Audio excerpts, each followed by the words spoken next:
Hello friends, CKD stock market news channel में आप सभी का स्वागत करता हूं। अगर पिछले दिनों आप बात करेंगे तो अमेरिका में जब से स्टेबल गवर्नमेंट, यानी कि गवर्नमेंट तो पहले भी स्टेबल थी, पर जब से ये डोनाल्ड ट्रंप जी आए हैं, इंडिया का मार्केट कुछ खास परफॉर्मेंस नहीं दे रहा है। ऐसे ही डोनाल्ड ट्रंप साहब का एक स्टेटमेंट आया कि जो सौर ऊर्जा या जो सोलर पैनल वाली जो भी इंडियन कंपनीज़ के अंदर इतनी बम्पर तेज़ी देखने को मिल रही थी, जिसके बाद उनके एक स्टेटमेंट के बाद से शेयर करीब धुआं धुआं हो गया। चाहे वो आप वारी एनर्जी की बात करें, चाहे आप सुजलॉन एनर्जी की बात करें, फिर चाहे आप प्रीमियर एनर्जी की बात करें, सभी शेयर न केवल इंडिया के बल्कि अमेरिका के अंदर जो सोलर पैनल बनाने वाली कंपनियां हैं उनके भी शेयर्स बहुत तेज़ी से नीचे गिरते हुए देखने को मिले। उनका स्टेटमेंट आप गूगल पे पढ़ सकते हो। एफआईआईज़ की ओनरशिप की बात करेंगे तो करीब 12 साल के लो पर पहुंच गई है। 16% से नीचे एफआईआईज़ का स्टेक केवल रह गया है अब, और 12 साल से नीचे, यानी कि एफआईआईज़ ने जम के खूब बेचा है भारतीय बाजारों के अंदर, जिसकी वजह से भी एक कॉशियस क्रिएट होने वाला है। हालांकि यहाँ पर आप जब एफआईआईज़ लगातार बेच रहे हैं, आप फिर इंडियन मार्केट को सहारा कहाँ से मिल रहा है, क्योंकि अभी भी हम 24,000 के ऊपर बने हुए निफ्टी 50 की बात कर रहा हूँ मैं। वो स्टेक मिल रहा है इंडिया के म्यूचुअल फंड हाउसेस से, क्योंकि म्यूचुअल फंड हाउसेस ने बम्पर तरीके से जैसे एफआईआईज़ बेच रहे हैं और म्यूचुअल फंड हाउसेस खरीद रहे हैं बार बार। अच्छा, म्यूचुअल फंड हाउसेस का क्या खुद का पैसा है? नहीं, ऐसा नहीं है, क्योंकि वो एक ट्रस्ट के रूप में काम करते हैं। यानी कि जैसे ही शेयर मार्केट नीचे गिरता है और जो इन्वेस्टर है, जो एसआईपी करने वाला है, लमसम करने वाला है, वो आज की डेट पे एफडी या जो ट्रेडिशनल टाइप के इन्वेस्टमेंट थे उनसे दूर हटके कहीं ना कहीं वो इन्वेस्टमेंट कर रहा है, जिसकी वजह से म्यूचुअल फंड हाउसेस के पास बम्पर पैसा है। अल्टीमेटली जो भारत का ये बाजार जो इस समय टिका हुआ है, सिर्फ डोमेस्टिक एनवायरनमेंट की वजह से टिका हुआ है कि आज का इन्वेस्टर कहीं ना कहीं समझदार हो गया है। फिर भी इस समझदारी के बीच में आपको एक काम जरूर करना है कि अपने पोर्टफोलियो को डाइवर्सिफाई करके जरूर चलना।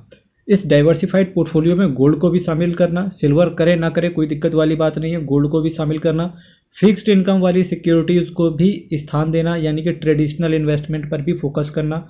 ट्रेडिशनल में आप फिक्स डिपॉजिट नहीं करवाते हैं, कोई बात नहीं, पोस्ट ऑफिस की स्कीम्स वगैरह के अंदर पैसे डाल देना। प्रॉपर्टी में अगर आप खरीदने का विचार कर रहे हैं तो थोड़ा सा प्रॉपर्टी के अंदर भी आप स्टेक को डिप्लॉय करके या अपने पोर्टफोलियो को डाइवर्सिफाई कर देना। प्रॉपर्टी में जब भी मैं बात करता हूँ तो लैंड की बात करता हूँ, यानी कि ज़मीन जब आप खरीदते हो तो उसका अलग महत्व होता है रादर देन कि जब आप फ्लैट खरीदते हो। तो पोर्टफोलियो को जरूर डाइवर्सिफाई करके चलो। आपके लॉन्ग टर्म में एक होता है पैसा बनना, दूसरा होता है वेल्थ जनरेट होना। तो इससे आपका ना वेल्थ जनरेट होगी। अमेरिकी बाज़ारों की अगर और थोड़ी सी बात करें, क्योंकि भारत का मार्केट कहीं ना कहीं अमेरिकी बाज़ारों पर ही डिपेंड करता है, क्योंकि काफ़ी हद तक एफआईआईज़ मार्केट को गिराते थे। अभी फ़िलहाल वैसा देखने को नहीं मिल रहा है, पर पिछले अगर मैं 12-13 दिनों की बात करूं तो बम्पर उन्होंने बेचा है, और इसका डेटा भी मैं आपको दिखा चुका हूँ। गिफ्ट निफ्टी की बात करेंगे तो 10:53 पर ये वीडियो रिकॉर्ड कर रहा हूँ, 85 पॉइंट नीचे है, यानी कि आज के दिन भी आप लोग रेड में ही खुले होंगे। डाउ जोन्स की बात करेंगे 235 पॉइंट उछला हुआ है। वो सिंपल सी बात है, क्योंकि अमेरिका के अंदर वापस से रेट कट हो गया है। हालांकि हमारे यहाँ अभी शशिकांत दास साहब ने ये बोला है, यानी कि जो भारत के गवर्नर हैं रिजर्व बैंक ऑफ इंडिया के, या एपेक्स बैंक बोल सकते हो आप, तो जो गवर्नर साहब हैं उन्होंने ये बोला है कि हम परिस्थिति को देख करके रेट कट करेंगे, हम किसी कंट्री के भरोसे रेट कट नहीं करेंगे। सिंपल सी बात है। अब भारत के लोग नेक्स्ट लेवल से सोचते हैं, और इसका यही इम्पैक्ट है कि हम लगातार परफॉर्मेंस दे रहे हैं, चाहे इकोनॉमी के अंदर हो चाहे ग्रोथ को लेकर के हो। तो इसी ग्रोथ के साथ साथ आपको बहुत सोच समझ के इन्वेस्ट करना। शेयर मार्केट चूंकि गिर रहा है, ये एक अपॉर्चुनिटी के तौर पे आप समझना, क्योंकि एफआईआईज़ कहीं नहीं जाएंगे, वो वापस से लौट के उनको यहीं आना पड़ेगा। क्योंकि जब इतनी तेज़ी से उन्होंने बेचा है, उन्होंने ऐसा लग रहा होगा कहीं ना कहीं एफआईआईज़ को। मैं कभी एक इंटरव्यू सुन रहा था वॉरेन बफेट साहब का, करीब 6-7 महीने पहले उन्होंने कहा था कि इंडिया का मार्केट ओवर हीटेड हो चुका है, इतने महंगे महंगे स्टॉक्स हो चुके हैं। मेरे मित्र, भारत देश के अंदर अब तो ये तो इन्वेस्टर ने दिखा दिया, चाहे शेयर वो 10,000 का हो चाहे शेयर 12,000 का हो। आप करंट में देख रहे होंगे, पहले भारतीय बाजार के अंदर सबसे तगड़ा क्या था? एमआरएफ था, सबसे महंगा शेयर था, करीब 1.5 लाख का। अभी एक एलिसिड ELICID के नाम से एक कंपनी है, चेक करना आप जिसको नहीं पता। भारत देश के अंदर सबसे बड़ा इंडियन स्टॉक मार्केट में वही शेयर है। प्राइस वाइज बात करेंगे 2.5 लाख रुपए के आसपास का शेयर है, और अभी पहुंच चुका है 3 लाख के ऊपर शेयर। और लगातार 5% का सर्किट भी उस पर पड़ रहा है। अब क्या रीज़न है क्या नहीं है आई डोंट नो, बट हाँ देखो, आदमी 3 लाख भी देने को तैयार है किसी शेयर के लिए। आपको यहाँ से क्या सीखना चाहिए कि यहाँ पे वॉरेन बफेट साहब इतने बड़े इन्वेस्टर हैं, पर हो सकता है इंडियन बाजार के लिए वो यहाँ पर गलत साबित होंगे, ना कि होंगे बल्कि हो भी रहे हैं। क्योंकि अभी जो FIIs उन्हीं के स्टेक से या किसी भी लॉजिक से इंडिया के अंदर जो मार्केट बेच रहे हैं या शेयर बेच रहे हैं, वो हो सकता है उनकी कंट्री में अभी खुद से स्टेबल गवर्नमेंट है, एक ऐसा बंदा है जो कि डिसीजन लेने के लिए कैपेबल है, ठीक है। तो हो सकता है उसकी वजह से बेच रहे हो कि वो भारतीय बाज़ारों के अलावा कहीं पैसा लगाने के लिए विचार कर रहे हो। पर अभी तक के इतिहास में पिछले 30 साल का आप रिकॉर्ड उठा के देखना, पूरे विश्व में सबसे तगड़ा रिटर्न भारतीय बाज़ारों ने ही बना के दिया है, ठीक है।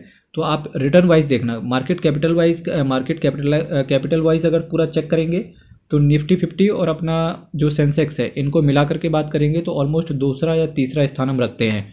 तो वहाँ पर भी हम कहीं ना कहीं बहुत स्ट्रॉन्ग हैं। और भारत के एक्चुअली पढ़े लिखे हम लोग बहुत हैं, और न केवल पढ़े लिखे, अभी देखो इन्वेस्टर को केवल सेबी ने एक चलाया था मुहिम कि इन्वेस्टर अवेयरनेस की बात करेंगे, ठीक है। NISM सर्टिफिकेशन भी चल रहा है, बम्पर तरीके से लोग पार्टिसिपेट कर रहे हैं, लोग सीख रहे हैं, ये सारी चीज़ें कर रहे हैं।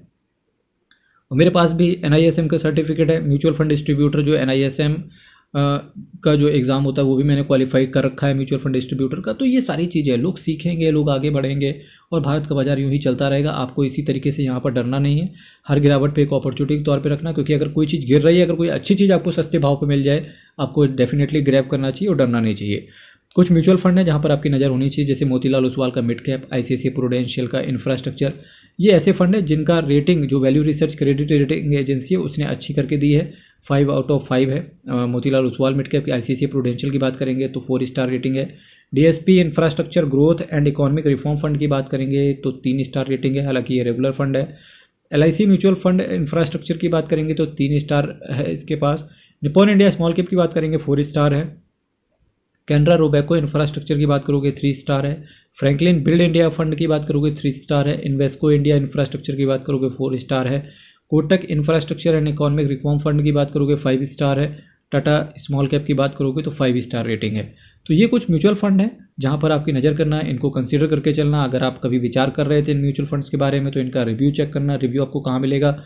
मल्टीबैगर म्यूचुअल फंड्स के नाम से प्लेलिस्ट पड़ी हुई है, उसका आप रिव्यू चेक करना। किसी भी म्यूचुअल फंड, किसी भी शेयर के अंदर पैसे डालने से पहले आपको सिंपल सी बात है क्या करना है, आपको फाइनेंशियल एडवाइजर से चेक करना है। Because mutual fund and share market is subject to market risk. Read और स्कीम से रिलेटेड डॉक्यूमेंट्स वेरी केयरफुली। बहुत बहुत धन्यवाद।